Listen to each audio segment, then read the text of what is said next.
แล้วเราก็ส่วนผสมก็มีปลาดุกใส่ปลาดุกลงไปเพิ่มความแซ่บความนัว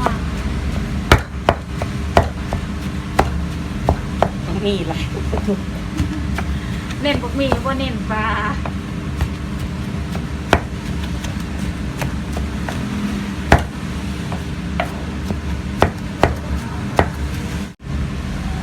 เครื่องปรุงแบบพริก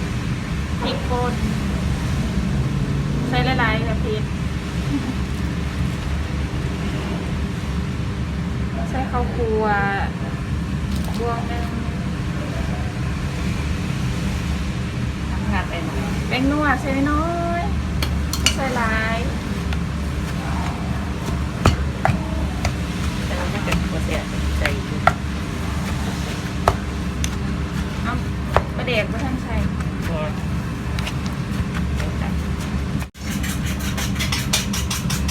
ปลาร้าปลาเด็กนัวๆปลาร้าใส่ปลาแดกลงไป ได้น้ำปลาน้ ใส่น้ำปลาบวงหนึงเพราะว่ามีมันหลายเนาะเต็มโขกเลย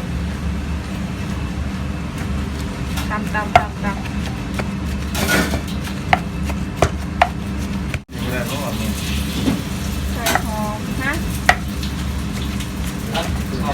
ทำให้จานไหมครับ แล้วซุปบักมี่ นี่นะครับ มีสีแล้วบ่หมักบักมี่ น